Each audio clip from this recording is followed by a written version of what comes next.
ako.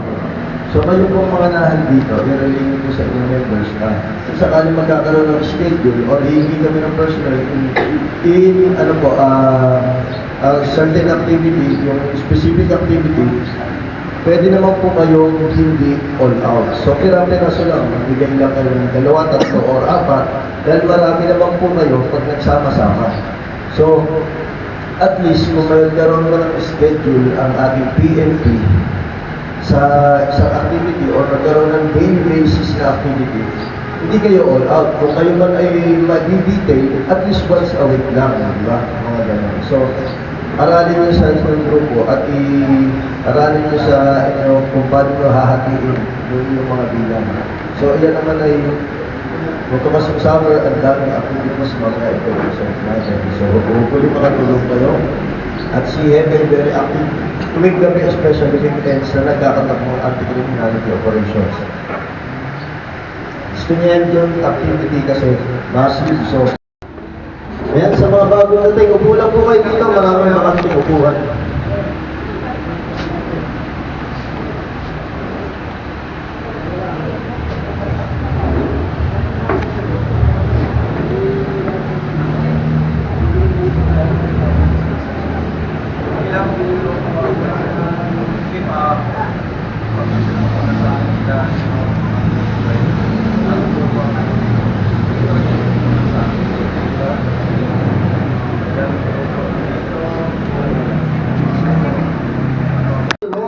So muli, tatawagin namin kayo. So lakasan nyo ang inyong boses. Ano po?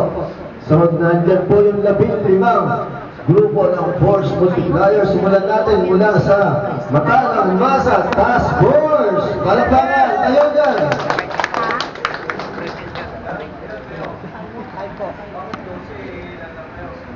Hindi po. Bawat grupo may 5 attendees. Opo.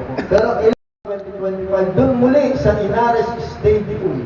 Manggahan, gamit na gamit ngayon yung ating stadium sa Manggahan. Dati sa po, sa Balite, ngayon sa Manggahan. Mas malaki po yung venue doon sa Manggahan. Okay. April 21 and April 25. I-note nyo na po para hindi nyo kalimutan. Next. Boarding. Ito po muli sa ating Force Multipliers Grand Assembly ay makikita nyo yung mga activities na hopefully masuportahan nyo at talagang matulungan nyo kami sa ating mga aktibidades na pinangungunahan sa ating grouping hepe. Siyempre, first, sa Joint Anti-Criminality Task Force na gabi-gabi pong ginagawa every weekend. Ano po sir? Tama po?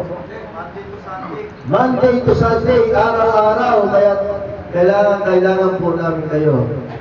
So gaya nga po ng sinabi ko kanina, dahil po kayo mga volunteer groups, hindi naman po kayo kailangan all out, pero yung representative at least makapagbigay kayo, di ba? So, kahit mga 2, 3, 4, pero pag pinagsama-sama ang iba't ibang grupo, marami po yan. Tama po ba? Okay, so next. Yan po yung sample ng activities na ginawa at sa sinimulan ng ating butihing hepe. Talagang yan, nag-implement sila ng municipal ordinances gabi-gabi. From 10 p.m. hanggang mga alas 2, alas 3. Ayan po. So, ayan po, combined effort. Sabi ko sa inyo, kahit hindi kayo full force, pero pag nagsama-sama yung mga grupo, marami, di ba? So, massive po. Ayan po yung activities na festival. Di ba? Magkakaroon ng street dancing by April 27. Simula siya sa Montalban Sports Complex sa Oval, San Jose. April 27. So marami pong maglalakad sila, magsasayaw sa kalsada. So kailangan talaga ng road security. So hopefully makatulang namin kayo. And next, April 20. Dahil napakalaking bagay na sa isang event, kayo din ay makakatulong sa amin. So, yan po muna yung mga big events na magaganap sa darating na buwan. And hopefully, yung mga susunod pang nakakalendar ay maipresent din namin sa inyo. So first, by April 21, meron po tayong Indak Montalban Folk Dance Competition. Yan po ay gaganapin sa Barangay Manggahan sa Inares Stadium. Alam niyo po yun? Sinong dinakalam ng Inares Stadium? Yung pagpasok nyo ng Milex sa Barangay Manggahan, Barangay Hall ng Manggahan, dire-diretso lang po. Ano? So after po ng program nito, itatap ko rin ang operation para ma-endorse po kayo sa kanila at syempre, ihanda nyo na po yung yung schedule nyo pertaining sa mga activities. So, isesend ko rin sa GC para manood nyo yung mga activities na importanteng mapuntahan ng mga kasama nyo. Ano po? Kaya, i-update ko po kayo sa GC. And next, by April 25, naman, balik mo. Hapon lahat, 3 p.m. 3 p.m. Sunday. So sunod-sunod na ito, puro 3 p.m. Montalban Sports Complex, April 27, tatlo ang activities. Pamitinan, Festival, Street Dancing, Montalban Grand People's Parade and Bamboo Float and Lights Contest Parade. So massive siya ito, napakalaking activities. Tatlong activities pinagsama-sama sa isang araw, alas 3 ng hapon. Pero kung may further updates, i-update pa rin namin po kayo. Ano po? Monitor lang po dun sa GC. Okay po ba? Pag-isipan nyo na po yung taong isasama nyo, no? By schedule naman. Yung massive na activity na to, Sunday. So, hopefully, maraming mga kasama talaga sa inyo. Ano po? Okay, next. Bukod dyan, ito taon-taon naman ginagawa. Taon-taon sineselebrate ang Semana Santa at syempre, pag Semana Santa, dati nagdadasal lang, ngayon ang mga tao, ano po, bukod sa nagdadasal ay nagsuswimming na, nag-outing na, di ba? Alam niyo naman na ang lugar natin ay pugad ng ano? Akala ko pugad ng mga ano eh. Pugad ng tourist spots at mga resorts, di ba? Di ba? Diyan pa lang yung Dao Street, mula dito, after ng tulay, isang diretso yun, puro resorts, kabilang kanan, ano, kaliwat kanan. Doon din, sa bandang malapit sa Wawa, marami tayong mga lalaking resorts, and yun nga, bukod dyan, syempre celebration ng Holy Week, yan po kasi holiday, di ba? Ibig sabihin, walang trabaho yung mga tao, suswimming sila by April 13 to April 20. Magkakaroon po tayo ng mga pads. Ano po? I-coordinate ko po sa operation mga specific pads, pero ang mga previous pads po natin, at talagang doon naman talaga nilalagay, if I may recall, yung Dao Street mismo na kanto. Yung crossing na yan. Yung crossing din doon sa kabila. At yung sa munisipyo. Why? Kasi po, di ba pag summer, dinadayo tayo, pinupuntahan tayo ng mga hindi taga dito sa Montalban. So, dapat hindi sila maligaw dahil pag crossing, saan po ba? Kakanan, kakaliwa, diretso, doon din sa kabila. So, nilalagyan nyo ng Police Assistance Desk. Na hopefully makasama kayo para kahit isa, dalawa lang pulis doon, marami namang kasamang tropa na makakatuwa. Maaasahan po ba namin kayo? Yes, sir! Ang hina? Yes! Ayan. Isa pa? Yes! Alright. Ayos. So, balik na lang. So, at least makatuwang namin kayo sa pagmamonitor pag sa event, sa simba, sa misa. Napasok sa schedule na yan. Okay po ba? Yes, sir. Okay, next. Ito po. Diocesan Lenten Recollection 2025. Malaking event din po ito. So yung mga kaparihan natin from Antipolo pupunta sa atin. Saan po gaganapin? Sa Inares Center Village Road, Barangay Manggahan. Mahaba po yung oras niyan, 6 a.m. to 4 p.m. Ayan. Parang first time po ito na dito po gaganapin at tayo pong mag-host ang bayan ng Montalban. So, at least hindi kayo malilito, karamihan ng events, dalawa pa lang po yung nababanggit na venue. sa Inara Center at sa Oval. Okay, sa Sports Complex. Next, dahil nga ang ating kapulisan ay hindi sapat at meron naman talagang nag-duty sa... Sino yung nag-duty sa OPAC? Ayun. Ang dami. Di ba?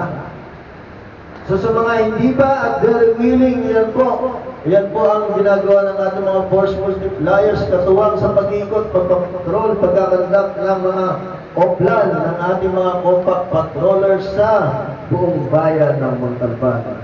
Gabi-gabi, 24/7 nag-iikot sa mga establishments na tutukan, particular yung mga 24/7 establishments na prone sa robbery. Okay po ba? Okay, mag-alala, kasama naman po ang kapulisan dyan sa ating mga activities. At, syempre, so far, yun ang muna yung calendar of activities.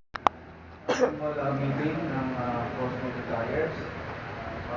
Maraming salamat. Nakita niyo naman ang dami nating activities na pwedeng gawin. So, muna ako. Ngayon sasabihin ko. Una, natutuwa ako at very active din ang mga Force Multipliers dito. Pangalawa, gusto ko sana isang uniforme natin at isa ang kulay ng uniform natin, lalo-lalo na doon sa mga upcoming activities natin. So magpapadesign ako ng t-shirt. Ang kulay ng t-shirt natin is royal blue. Tapos, mag-design ako, nasa inyo na po kayo magre-reproduce. At kung makakahanap tayo na mag-sponsor, siyempre mas maganda. Pipilitin ko rin makahanap sa tulong ni Mark, no?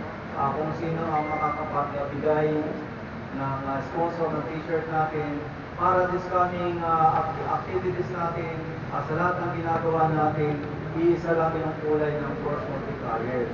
At magagawa tayo ng logo na nakalagay doon, Rodriguez PMK Force Multipliers. Yun ang nakalagay doon sa likod natin. At doon sa base natin na ipagagawa. So mag-design ako kasi gusto ko iisa lang yung nakikita ko. Yung inyong logo, yung inyong grupo, hindi mawawala. This is fine. As member ng Rodriguez IPS Force Multipliers, yun ang gagamitin nyo pag nandito kayo. Yung grupo nyo, still remain yung grupo nyo. Kung ganitong base natin, ilalagay din yung logo ng inyong kung anong group kayo. Pero doon sa likod, na malaki dito sa base na ganito, mag-iisip lang tayo kung ano bang kulay ng base natin. Orange, ano bang mga blue, ano bang mga kulay ng base na may blue, di ba? Kulay ganito. Ganito na lang. O dahil meron na kayo, hindi na kayo bibiling. So, magpapagawa na lang tayo ng para sa likuran, ilalagay natin Rodriguez Force Multipliers. Tapos yung logo ng Rodriguez. Yun ang may gagawin natin. Yun ang ilalagay nyo doon sa ganito yung base. And then yung inyong logo. Tapos ganun din may pangalan. May pangalan ng bawat membro. So yun ang isa sa program natin kasi ko kaiba-iba yung uniform natin. Lalong-lalo na dito sa mga upcoming activities natin. Okay ba yun? Yes! So yung t-shirt, yung polo shirt natin, royal blue, yun din yung ilalagay natin. So bukas ko, or Monday, or Tuesday, ipapalabas ko, ibibigay ko yung uniform na isusuot nyo. Pwede nyo yun ang bilhin nyo, o yung mag-sponsor sa inyo. Pero habang wala, maghahanap din ako ng mag-sponsor para sa inyong lahat. Pero habang wala pa, dahil alam ko naman kanya-kanya kayo meron kayong sponsor, pwede na kayong magpagawa noon. Para yun isusuot ng gabi-gabi. Paano yung wala sponsor? Yung wala, mag-case lang muna, maghahanap tayo.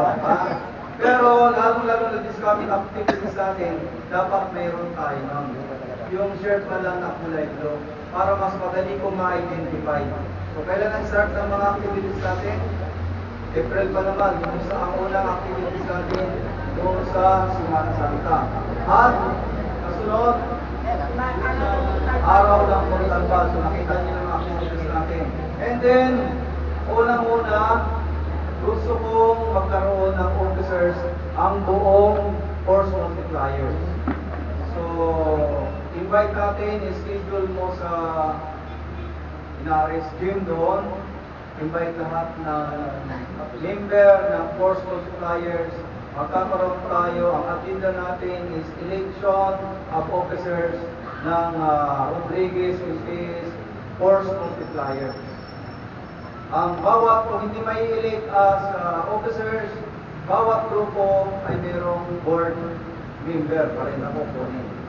Kung hindi na-elect yung kanilang presidente as mag-head ng task force, yung natin, yung force multipliers, officers, papatito yung araw ng So ngayon pa lang March, dapat na-organize natin. So next week, kung anong araw available ulit, schedule na natin doon sa Inares Gym. Hindi yung pinaglalaro ng basketball, yung likod. Yung likod lang doon. O pwede tayo doon, yung